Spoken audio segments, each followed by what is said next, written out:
Halo Sobat Tejon, berjumpa kembali dengan saya Nana Tariana di Jejak Kisah. Episode kali ini saya akan mengajak kalian mengunjungi salah satu situs cagar budaya yang konon dikeramatkan dan mempunyai banyak khasiat bagi masyarakat.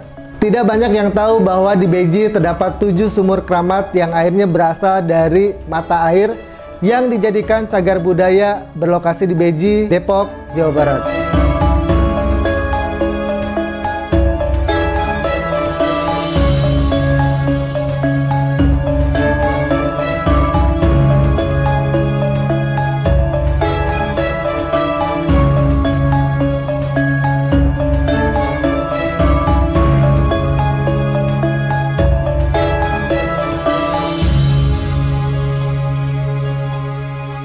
Cikal bakalnya terjadi 7 sumur itu ya, orang kenalnya sumur 7, padahal 7 sumur beringin kurung Mbah Raden Wujud Beji, karena dulu beliau ini seorang aulia penyebar agama Islam di sini ya, dengan cara cocok tanam, pertanian dan persawahan di sini.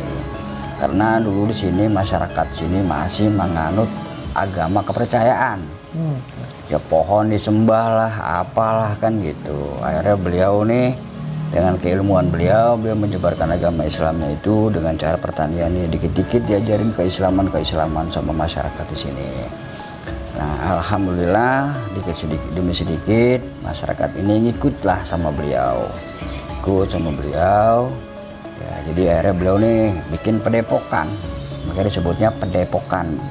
Depok tuh sebenarnya padepokan. Sudah banyak penganut beliau, pengikut beliau gitu. Pertaniannya lancar, perkebunannya lancar kan gitu. Nah, akhirnya diuji sama Yang Maha Kuasa. Si Maha Kuasa dikasih kemarau yang sangat panjang.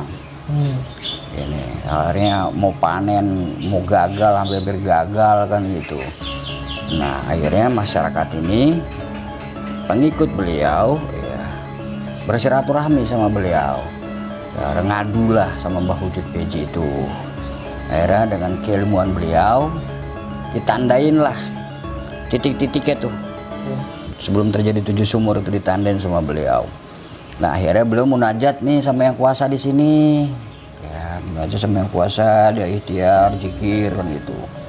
Nah, alhamdulillah maka terjadilah 7 sumur itu, maka keluar air dari sini berbarengan dengan 6 yang ditandain itu.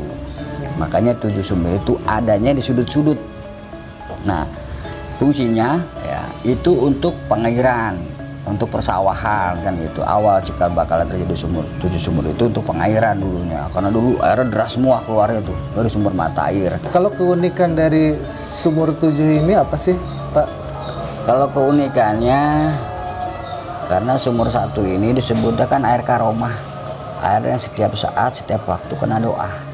Oke sahabat Nampak Tilas, kali ini saya berada di 7 sumur ya, tepatnya di sumur ke-1.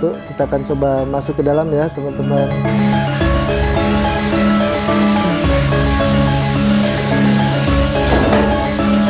Dan ini airnya sangat bening sekali ya teman-teman.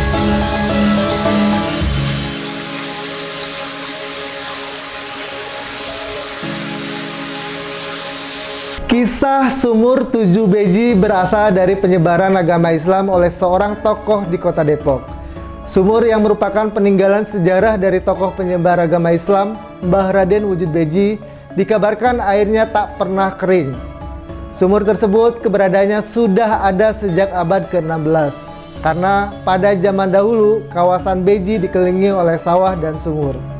Ternyata penamaan daerah Beji dan keberadaan 7 sumur keramat ini diyakini dahulu kala Beji merupakan pusat penyebaran agama Islam.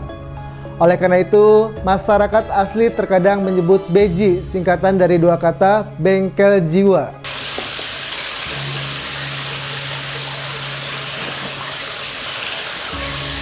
Airnya lumayan cukup seger ya teman-teman, dan ini bening sekali ya.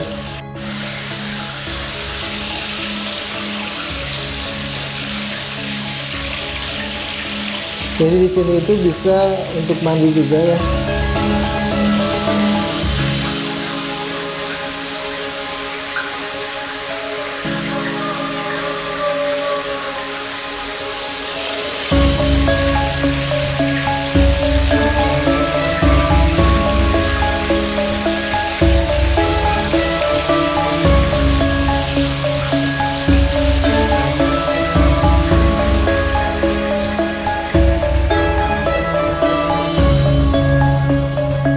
mata air yang berjumlah 7 sumur ini memang keberadaannya tidak satu lokasi. Namun, antara sumur pertama dan sumur-sumur berikutnya saling berdekatan dan masih di kawasan Beji. Mata air yang jernih di sumur Keramat Beji ini membuat pengunjung yang datang bisa melihat hingga dasar kolam. Oke sahabat Tampak Jelas, ini lokasi sumur ke-1 ya dari 7 sumur yang ada di Beji ini. Konon ini adalah cikal bakal atau pertama kali sumur 7 itu muncul airnya, mata airnya ya di sini ya teman-teman. Airnya cukup bening ya, dan ini banyak dimanfaatkan oleh masyarakat dulu ya. Dulu masyarakat untuk pertanian ya. Karena memang beliau konsepnya adalah di pertanian, dan sekarang banyak difungsikan juga air ini untuk keperluan masyarakat tergantung dari hajatnya masing-masing. Kita akan coba explore sumur lainnya ya.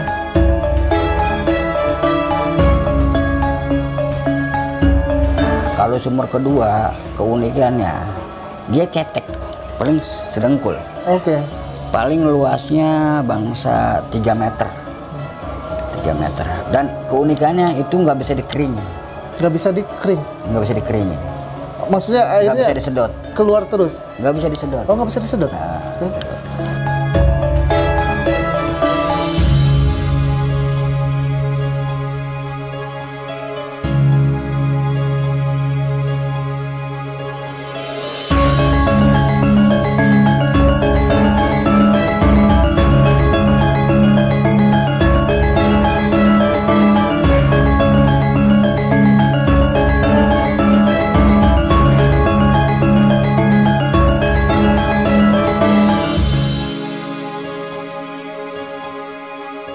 Kalau sumur 3, keunikannya dia bulat, kayak sumur. Tuh, ada pun beringin, dan situ ada rumah. Ya, untuk orang dulu pakai sumur 3 itu kalau ada acara sedekah bumi, barit, nah lu tempat itu dipakai di situ. Nah itu bisa dikuras.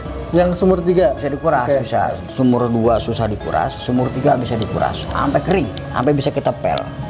Disebutnya sumur pengasian. Kalau sumur kedua disebutnya kejayaan. Ketiga pengasian.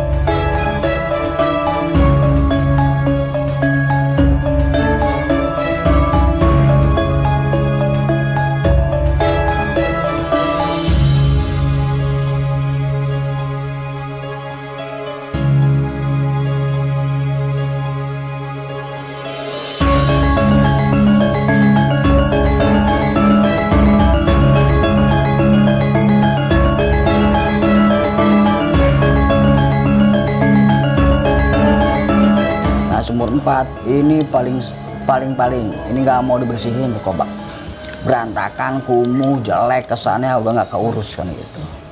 Tapi manfaat kegunaannya banyak di situ, disebutnya air perkara.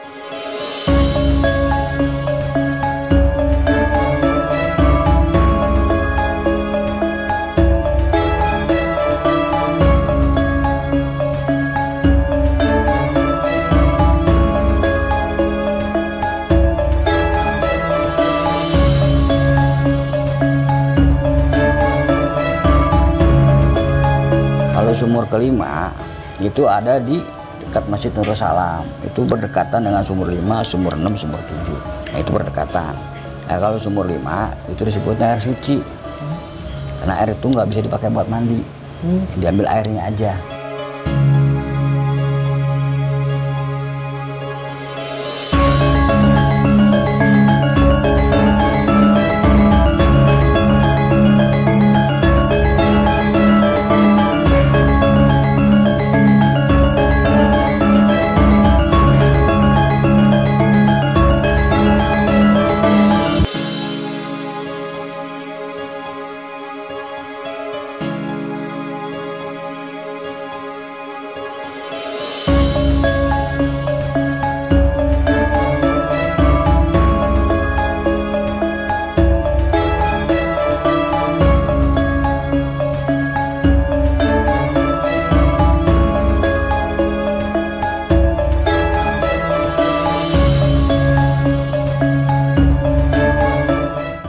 6 dan 7 disebutnya air anugerah. 6 air anugerah, 7 air anugerah.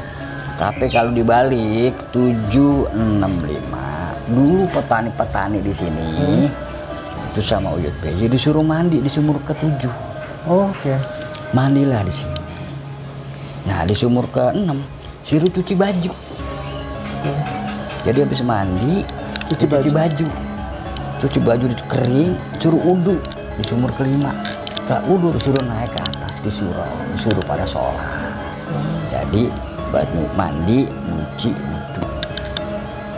Itu sumur 5, 6, dan 7 disebutnya air suci dan air anugerah. Itu nama-nama dari 7 sumur beringin kurung Mbah Raden Wujud Beji.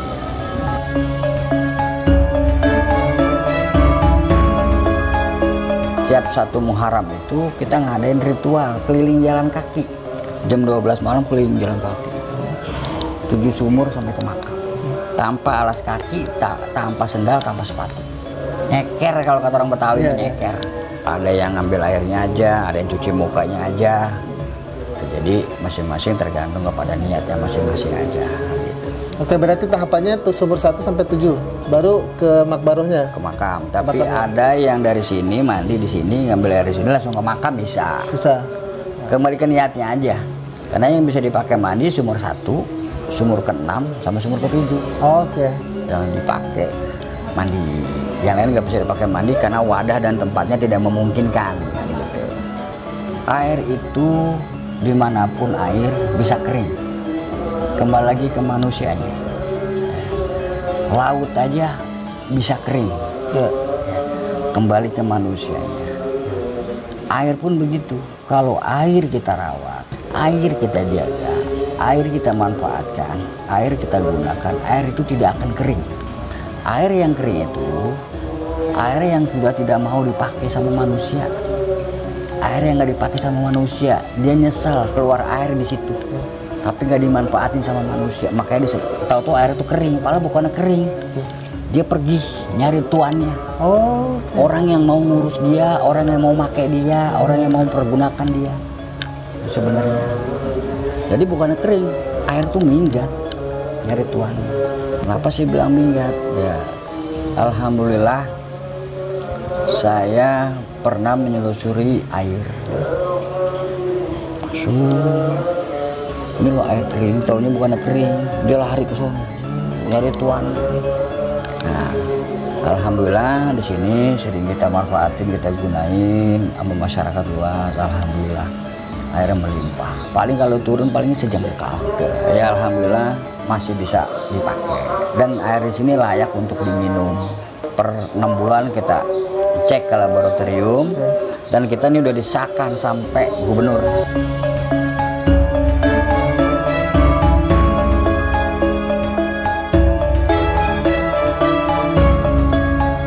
Di sini biasanya ada tradisi apa aja, Pak? Dulu ada di Patilasan. Patilasan itu tempat penyimpanan benda-benda pusaka, ada di atas dekat Masjid Nur Salam.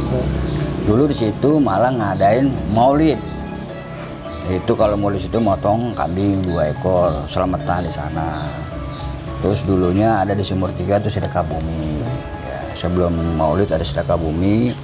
Maulidnya hilang, sedekah buminya hilang nih karena para kesepuan udah pada meninggal. Ilmunya diturunin, nggak diijazahin kan gitu. Ada bikin maulid di Patilasan. Patilasan berkurang sejak Kong Lakin meninggal, itu nggak diadain lagi. Saya bikin di sini 1 Muharram. Sekarang mulai digerakin lagi di sana. Setiap bulan maulid diadain lagi. Bulan maulid. Biasanya nyuci pusaka atau apa kan gitu. Memiliki khasiat tersendiri yang dipercaya masyarakat, 7 sumur beji dipercayai bisa memperlancar rezeki, menyembuhkan segala penyakit, mendatangkan jodoh, dan berbagai problematika hidup lainnya. Digunakan masyarakat untuk mandi sambil berdoa. Mitos mengenai sumur keramat beji adalah sumur tersebut tidak dapat diukur kedalamannya. Baiklah sahabat Tejon, itu dia penelusuran saya untuk mengulik dari situs Sumur 7 Beji Depok, untuk turut merawat dan menjaga sejarah leluhur peninggalan yang patut dilestarikan. Saksikan terus jejak kisah, jangan lupa like, comment, share, dan subscribe. Semoga bermanfaat dan sampai jumpa di episode selanjutnya.